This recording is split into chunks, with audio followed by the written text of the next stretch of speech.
समीचीन विकल्पों का सम्यक समाधान। सुनिए परम पूज्य श्रमण श्री सुप्रभ सागर जी महाराज के मुखारबिंद से YouTube चैनल सुप्रभ उवाच पर शुभाशीष परम पूज्य श्रमणाचार्य 108 श्री विशुद्ध सागर जी महाराज। सानिध्य श्रमण सुप्रभ सागर जी महाराज, श्रमण प्रणत सागर जी महाराज। पुण्य आर्जक श्रीमती मधुबाला सुरेश चंद जी पाटोदी, बेटी दामाद श्रीमती विनीता अर्पित जी पहाड़िया मंडीदीप, बेटे बहू मोहित अंकिता पाटोदी, रोहित मुस्कान पाटोदी, अभी नैवेद्य जीने भव्य एवं समस्त पाटोदी परिवार। जैन बर्तन भंडार छिंदवाड़ा। ओम नमः सदेव्य। नमो नमः सतहितं कराय वीराय भव्याम्बुजभास्कराय अनंतलोकाय सुरार्चिताय देवादिदेवाय नमो जिनाय देवादिदेवाय नमो जिनाय। पंच परमिष्टि भगवान की परम पूज्य आचार्य भगवंत गुरुवर विशुद्ध सागर जी मुनि महाराज की, परम पूज्य मुनि श्री सुप्रभ सागर जी महाराज की, 3 करोड़ 9 करोड़ महामुनिराजों की। समीचीन विकल्पों का सम्यक समाधान। सम्यक ज्ञान की वह अलौकिक विधा जो हमारे जीवन को सम्यक ज्ञान रूपी ज्योति से ज्योतित करके और हमारे अज्ञान रूपी अंधकार को दूर कराने वाले हैं। क्योंकि जहाँ पर अज्ञान है वहाँ पर दुख है और दुख का नाम संसार है। संसार से मुक्ति का परम पूज्य आचार्य भगवंत गुरुवर विशुद्ध सागर जी महाराज के मंगल सभा शिष्य परम पूज्य मुनि श्री सुप्रभ सागर जी महाराज ने सम्यक समाधान रूपी अनूठी विधा प्रदान की है। तो आप भी उस आत्मकल्याण की अनूठी विधा से जुड़ते हुए अपने मन के विकल्प को समीचीनता प्रदान करके उसे परम पूज्य मुनि तक प्रेषित करने का पुरुषार्थ करें और अपने समीचीन विकल्प का सम्यक समाधान प्राप्त करते हुए अपने कल्याण का पथ प्रशस्त करें। प्रारंभ करते हैं आज का सम्यक समाधान। और आज के पहले विकल्प के लिए आष्टा मध्य प्रदेश से डॉक्टर मगन जैन, श्रीमती चंदा जैन महाराज श्री के चरणों में बारंबार नमोस्तु निवेदित करते हुए अपना समीचीन प्रश्न रख रहे हैं कि महाराज श्री अवग्रह यह अवाय धारणा ज्ञान का सिद्धांत की अपेक्षा से स्वरूप क्या है एवं ये चारों ज्ञान व्यक्त अव्यक्त दोनों पदार्थ के होते हैं क्या। हमारे समीचीन विकल्प का सम्यक समाधान करने की अनुकंपा करें। नमोस्तु महाराज जी, नमोस्तु। ओम नमः सिद्धम। परम पूज्य आचार्य भगवान गुरुवर विशुद्ध सागर जी महाराज की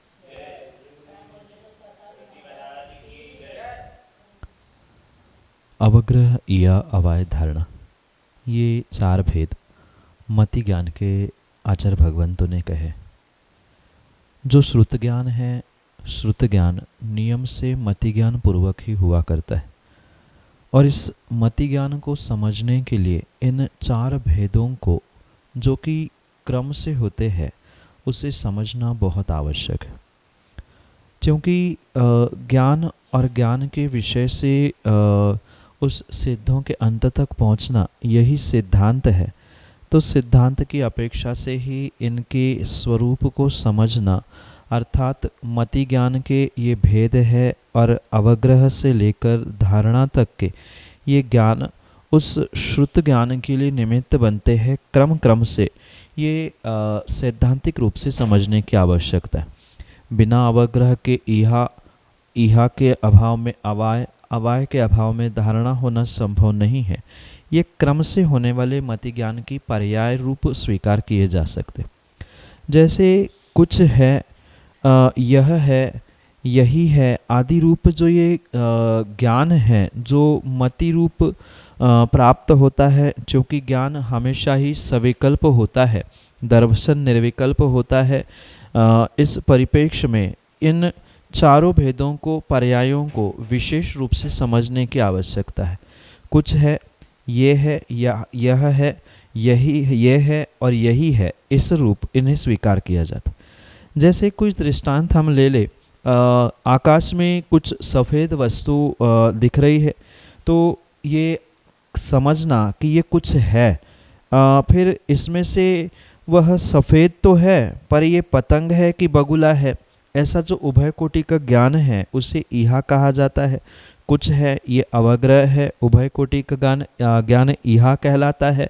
वही उसके बाद और कुछ समय बाद उसे देखने पर जो निर्णय हुआ कि नहीं ये तो बगुला है, पतंग नहीं है, ये निर्णय होना अवाय है। और इसे हमेशा के लिए याद रखना कि जैसे दो पंख होते हैं उसे बगुला कहा जाता है, ये धारणा ज्ञान के रूप में स्वीकार किया जाता है। इसलिए ये चारों भी मति ज्ञान के भेद श्रुत ज्ञान के लिए निमित्त बनते हैं।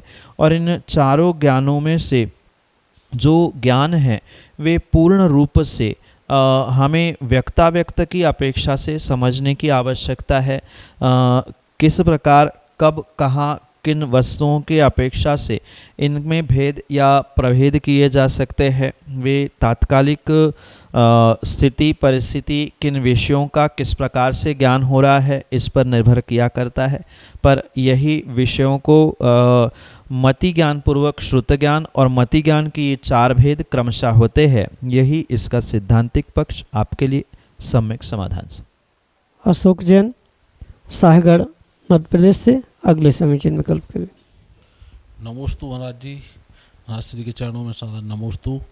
ये महाराज जी, आज जो कुछ दिन पहले कुंडलपुर में अंतर्मना आचार्य श्री प्रसन्न सागर महाराज जी के साथ जो कमेटी के द्वारा उनके प्रति दुर्व्यवहार किया गया और रुकने के लिए उनके लिए स्थान नहीं मिला है, तो इसमें के लिए आगे ऐसी कोई घटना की पुनरावृत्ति ना हो, ऐसा महाराज जी के द्वारा नहीं तो ऐसा कुछ रास्ता निकाला जाए जिससे आगे कोई घटना ना घटे और कमेटी वालों को भी लिए कोई सद्बुद्धि दे, ऐसी आपके चरणों में बारंबार निवेदन। किसी एक क्षेत्र विशेष में नहीं अपितु अधिकांश क्षेत्रों, मंदिरों आदि की जो ट्रस्ट कमेटी आदि है, कहीं ना कहीं उनका ये जो बर्ताव विशेष है ये साधु समाज आदि के परिप्रेक्ष्य में किसी प्रकार से उचित नहीं है।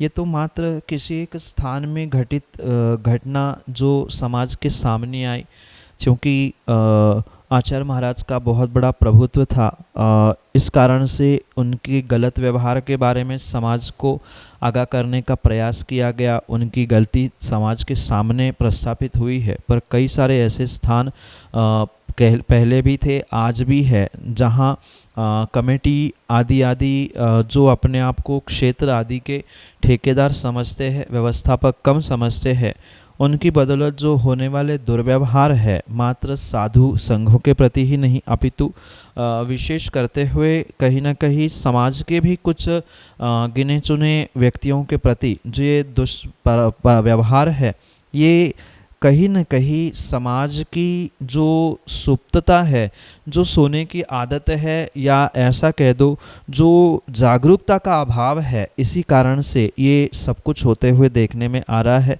और वास्तव में आज ये जो बुंदेलखंड की पावन धरा सर्व साधुओं के लिए एक मान सम्मान प्रतिष्ठा का स्थान था, प्रभावना का स्थान था, कहीं न कहीं विगत दिनों में ऐसे घटनाक्रमों से होने वाली ये जो विसंगतियां है, ये आने वाले समय में बहुत बड़ा एक समाज पे कलंक के रूप में ही प्रस्थापित होने की संभावना है।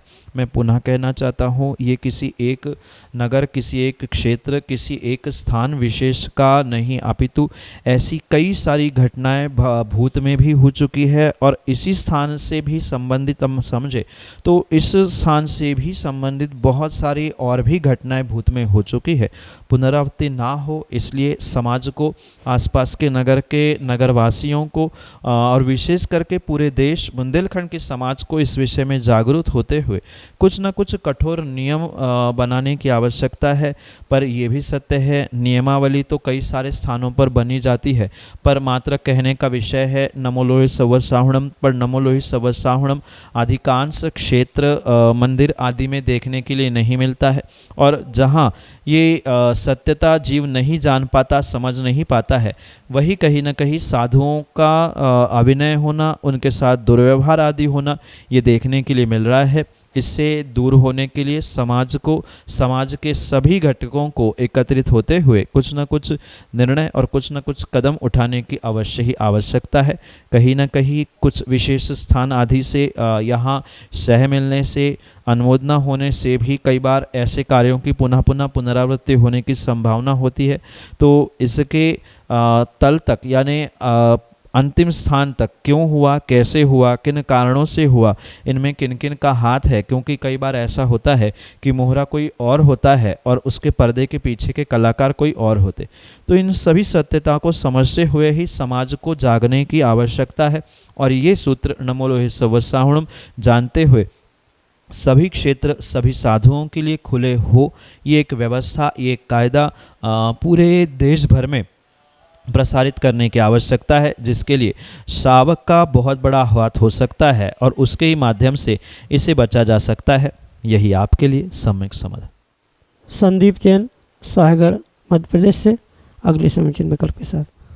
नमस्ते महाराज जी प्रश्न ये है कि हम लोग पार्श्वनाथ मंदिर में वक्तव्य करते हैं रात्रि, तो आसपास जो जैन लोग रहते हैं ना, थोड़ा दिक्कत है, संगीतमय ना करें, तो इसका क्या उपाय है? संगीत में भक्तामर का पाठ हो, भजन संध्या आदि क्यों ना हो, पर ऐसे कार्यक्रमों में, ऐसे आयोजनों में ये विवेक रखना श्रावकों का आद्य कर्तव्य है कि आपके भजन भक्ति आदि आदि के निमित्त से अन्य जीवों को, अन्य आसपास रहने वाले व्यक्तियों को किसी प्रकार से परेशानी ना हो, तभी तो आपका भजन संध्या करना, भक्तामर आदि पाठ करना कार्यकारी हो सकता है।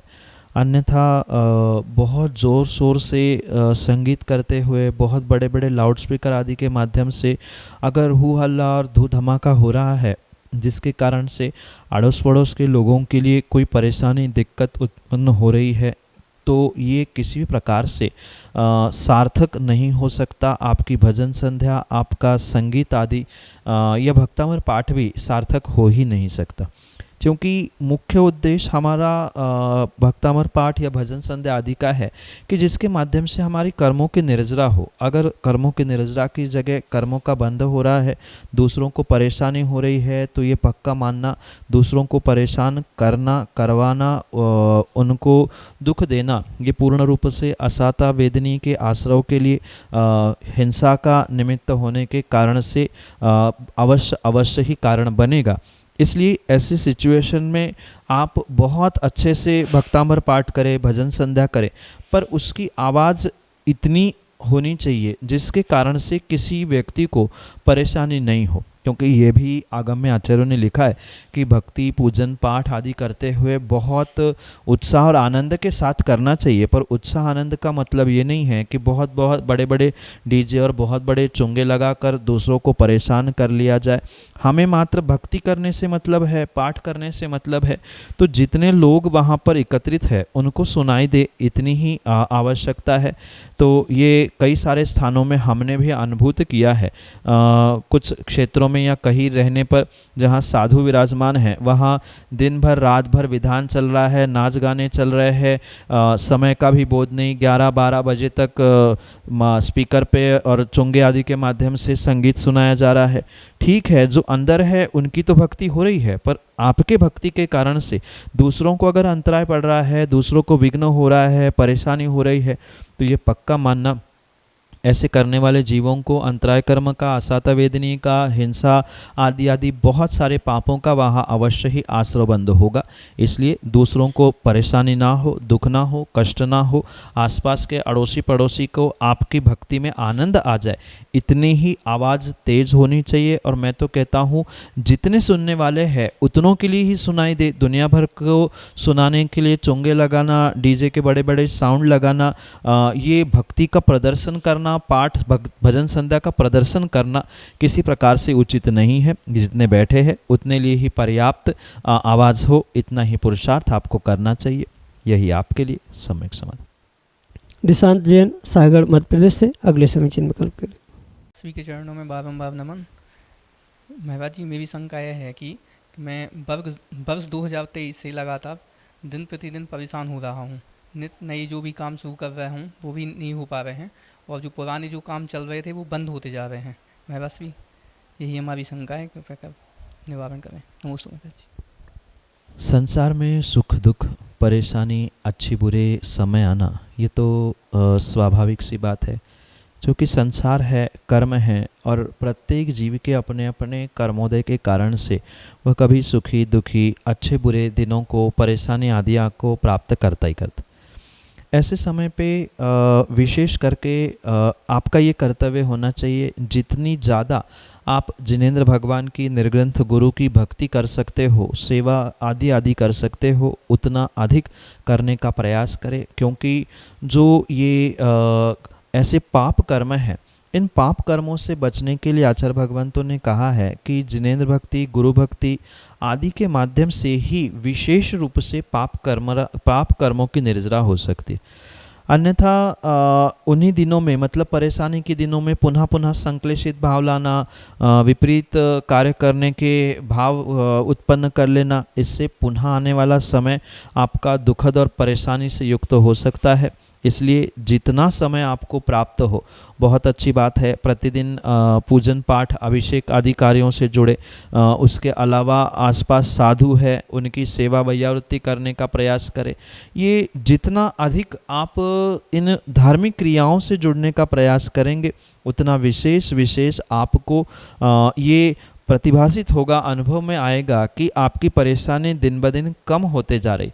पर अक्सर होता यही है कि परेशानी ज़्यादा बढ़ती है तो व्यक्ति कहीं ना कहीं भगवान से, गुरु से आदि से दूर होता है, धर्म से दूर भागने का प्रयास करता है। जबकि परेशानी के दिनों में जितना अधिक धर्म करेंगे, जप जाप पूजा तप स्वाध्याय, गुरु की सेवा आदि आदि के माध्यम से, विशेष कर्मों की निर्जरा के माध्यम से आप अपने पुण्य में वृद्धि करेंगे। और स्वाभाविक सी बात है, जितनी पुण्य में वृद्धि होगी उतने अपने आप परेशानी, दुख, कष्ट आपके जीवन से दूर होने की बिल्कुल संभावना है। इसलिए बचे हुए समय में भी, इस नए वर्ष में भी आप संकल्प करें कि प्रतिदिन अभिषेक पूजन करेंगे, प्रतिदिन कुछ ना कुछ माला जप आदि करेंगे, स्वाध्याय करेंगे, गुरु की सेवा में तत्पर हो जाएंगे। इन सभी कार्यों से अवश्य ही आपकी परेशानी दूर हो सकती है। और बहुत अच्छी बात है कि सभी संसार के झंझटों से दूर होना है और हमेशा के लिए ही परेशानी से दूर होना है, तो हमेशा के लिए ही गुरु के साथ होकर गुरु की सेवा और अपने आत्म कल्याण के लिए निकलने का प्रयास करें, तो हमेशा के लिए ही जिंदगी की परेशानी दूर हो सकती है। यही आपके लिए सम्यक समाधान।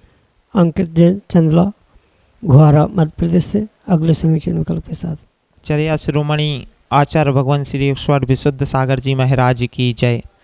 श्रमण मुनि 108 श्री सुप्रभ सागर जी महाराज की जय।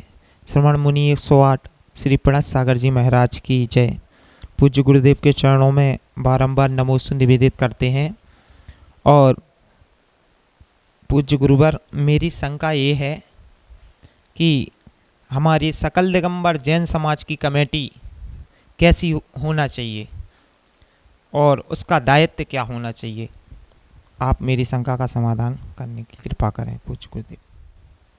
समाज द्वारा जो समाज के हित के लिए गठित की गई, बनाई गई समिति है, ऐसे उन समितियों का, समिति के एक एक व्यक्तियों का सबसे पहला दायित्व ये है कि वह अपने आप को समाज के सेवक, समाज के व्यवस्थापक स्वीकार करे, ना कि समाज के ठेकेदार के रूप में। आज यही व्यवस्था बिगड़ रही है, जहां ये समाज के पदाधिकारी, समिति के लोग अपने आप को समाज, मंदिर, क्षेत्र आदि के ठेकेदार मानने लग गए हैं और हमारे ही हिसाब से काम हो, अन्यथा हम दूसरों का भी और अपना भी काम बिगाड़ देंगे आदि। ये जो कुछ भी भावना और जो कुछ भी पुरुषार्थ हो रहा है, ये किसी प्रकार से उचित नहीं है।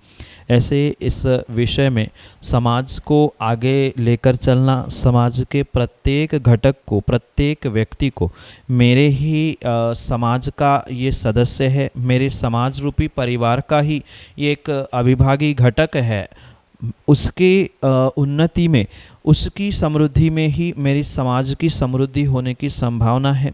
ये जब तक समाज के उन समिति आदियों का या समिति में पदस्थ व्यक्तियों की दृष्टि नहीं होगी, सोच नहीं होगी, तब तक किसी भी प्रकार से ये ध्यान रखना समाज का उत्थान होने वाला नहीं है। समाज के उत्थान के लिए ही समितियां गठित की जाती है। इसलिए समाज के व्यवस्थापक, समाज के सेवक समाज को जोड़ने का काम करें, ना कि समाज को संतवाद, पंथवाद, ग्रंथवाद, मंदिरवाद आदि आदि के नाम पर तोड़ने का प्रयास करें। कहीं ना कहीं वर्तमान में जो ये संतवाद, पंथवाद, जातिवाद आदि के निमित्त से मंदिरों में, घर परिवारों में और सर्वत्र भेद दिख रहे हैं, इन भेदों से उभरते हुए सबको एक साथ लेकर चलने की शक्ति इन समितियों में होनी चाहिए और ऐसे ही व्यक्तियों पर ये उत्तरदायित्व सौंपने की आवश्यकता है जो सबको एक साथ लेकर चल सके और इसी भावना से समाज की उन्नति हो। कभी किसी प्रकार से समाज विपरीतता में ना जाए। सभी वाद विवादों से, संत, पंथ, ग्रंथ, जाति आदि सभी वादों से दूर होकर ये पूरी एक समाज हमारे नगर की है, जैन समाज है, दिगंबर समाज है, इतना सोचकर ही अगर पुरुषार्थ किया जाए तो उनका दायित्व अवश्य ही पूरा हो सकता है।